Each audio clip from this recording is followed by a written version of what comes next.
Saudara-saudari terkasih di dalam Tuhan Yesus Kristus, semoga kita semua dalam keadaan sehat bersama keluarga. Saat ini marilah kita mendengarkan bacaan kitab suci dan renungan harian Minggu 5 Desember tahun 2021. Marilah berdoa. Dalam nama Bapa dan Putra dan Roh Kudus. Amin. Allah Bapa yang penuh kasih, pada saat ini kami akan membaca dan merenungkan firman-Mu. Kami mohon, bukalah hati kami, agar kami dapat hidup seturut dengan firman-Mu. Demi Kristus Tuhan dan pengantara kami. Amin. Bacaan pertama. Bacaan dari Nubuat Baruk. Hai Yerusalem, hendaklah engkau menanggalkan pakaian kesedihan dan kesengsaraanmu, lalu mengenakan perhiasan kemuliaan Allah untuk selama-lamanya. Hendaklah engkau berselubungkan kampu kebenaran Allah dan memasang di atas kepalamu tajuk kemuliaan dari yang kekal. Sebab di bawah kolong langit, seri wajahmu akan dipertunjukkan oleh Allah. Dari pihak Allah, engkau akan diberi nama abadi, damai sejahtera hasil kebenaran, dan kemuliaan hasil takwa. Bangkitlah hai Yerusalem, hendaklah engkau berdiri tegak di ketinggian.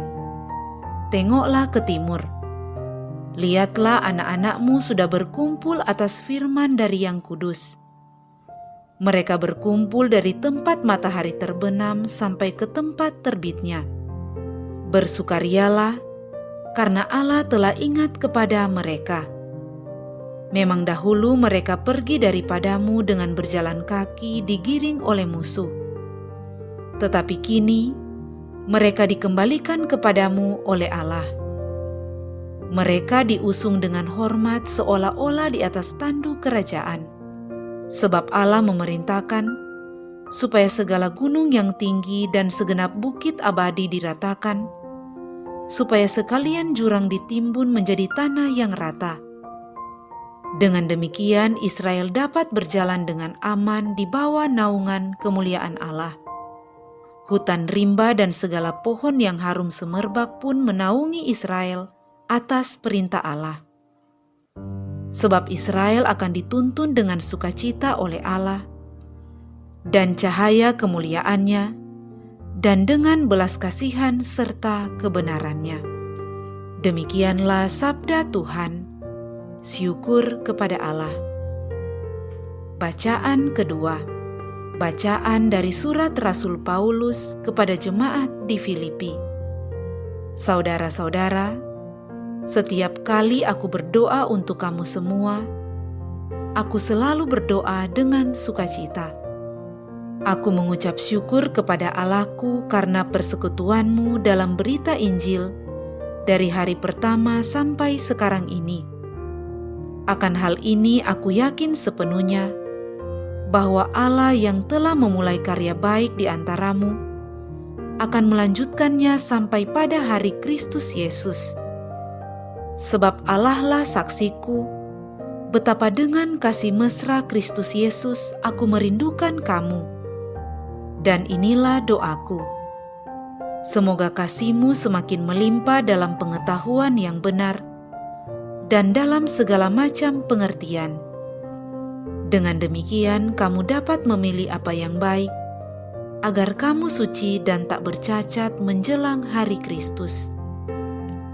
Dan akhirnya, semoga kamu dipenuhi dengan buah kebenaran oleh Yesus Kristus untuk memuliakan dan memuji Allah. Demikianlah sabda Tuhan. Syukur kepada Allah. Bacaan Injil. Inilah Injil suci menurut Lukas. Dimuliakanlah Tuhan. Dalam tahun ke-15 pemerintahan Kaisar Tiberius, ketika Pontius Pilatus menjadi wali negeri Yudea dan Herodes menjadi raja wilayah Galilea, Filipus saudaranya menjadi raja wilayah Iturea dan Trakonitis, dan Lisanias menjadi raja wilayah Abilene pada waktu Hanas dan Kayafas menjadi imam agung. Datanglah firman Allah kepada Yohanes anak Sakaria di padang gurun. Maka datanglah Yohanes ke seluruh daerah Yordan dan menyerukan, "Bertobatlah dan berilah dirimu dibaptis, dan Allah akan mengampuni dosamu." Seperti ada tertulis dalam kitab nubuat-nubuat Yesaya, ada suara yang berseru-seru di padang gurun, "Persiapkanlah jalan untuk Tuhan, luruskanlah jalan baginya.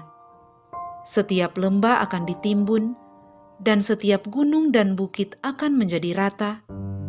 Yang berliku-liku akan diluruskan, yang berlekuk-lekuk akan diratakan, dan semua orang akan melihat keselamatan yang dari Tuhan." Demikianlah sabda Tuhan. Terpujilah Kristus. Saudara-saudari terkasih di dalam Tuhan Yesus Kristus, renungan kita di saat ini diberi judul, "Persiapkanlah jalan untuk Tuhan." Saudara-saudari terkasih, apa jadinya jika jalan yang menjadi sarana penghubung aktivitas manusia terputus karena banjir atau tanah longsor? Keadaan demikian tentu akan memberikan dampak pada terganggunya aktivitas manusia untuk berhubungan satu sama lain. Pada saat ini, kita sementara berada pada masa-masa Advent, dan pada hari ini kita memasuki Minggu Advent yang kedua. Masa Advent ini adalah masa penantian kedatangan Sang Immanuel, Tuhan beserta kita. Ini adalah waktu penantian saat kita mempersiapkan diri untuk menyambut Tuhan yang menjadi manusia dan yang melalui teladan menunjukkan kepada kita bagaimana kita juga harus hidup seperti Dia bagi sesama. Dengan kata lain, masa Advent adalah masa untuk menyiapkan jalan.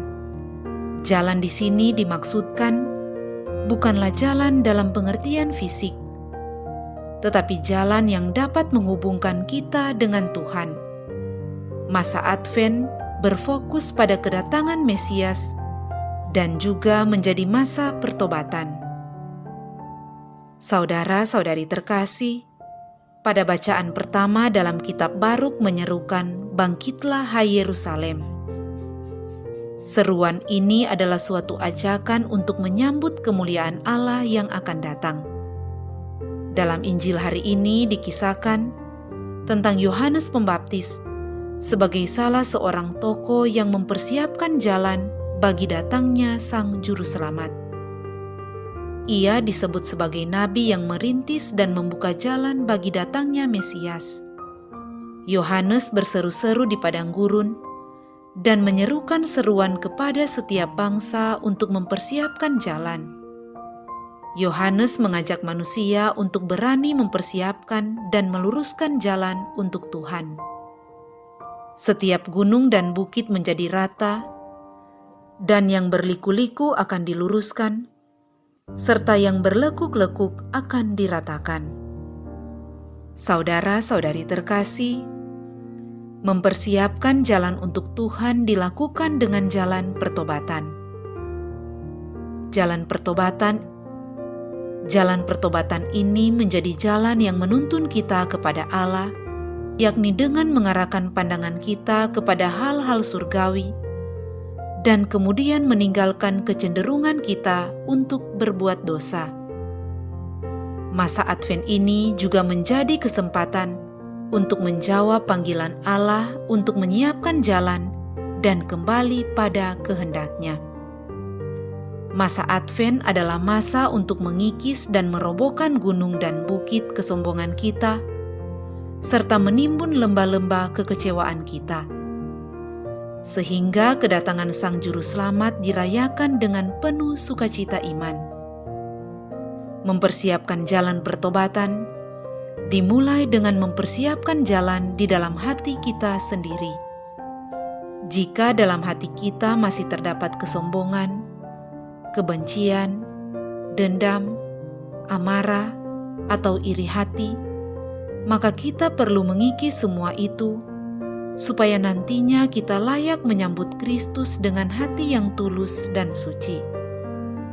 Persiapan jalan lahiria melalui pakaian, pesta, dan lain sebagainya bukanlah yang utama. Tetapi persiapan jalan batinia dengan pertobatan adalah hal yang paling utama. Dengan demikian, jalan pertobatan akan terjadi ketika kita menghadirkan Tuhan dalam hati kita, dalam keluarga kita, atau di tengah masyarakat kita, melalui perbuatan amal kasih. Marilah kita nyatakan jalan pertobatan itu dengan tindakan yang nyata, yaitu dengan membangun jalan persaudaraan yang sejati dengan sesama kita. Ingatlah perkataan Yohanes dalam Injil hari ini. Persiapkanlah jalan untuk Tuhan, luruskanlah jalan baginya, dan semua orang akan melihat keselamatan yang dari Tuhan. Marilah berdoa. Ya Allah yang penuh kasih, Engkau menyediakan sukacita yang sejati bagi dunia, dan menghendaki agar kami hidup dalam damai dan cinta kasih. Kami mohon, nyatakanlah cinta kasih-Mu kepada kami dan teguhkanlah kami dalam menyambut kehadiran duta kasih setia-Mu, yaitu Yesus Kristus Putra-Mu, sebab Dialah Tuhan dan pengantara kami. Amin. Dalam nama Bapa dan Putra dan Roh Kudus. Amin.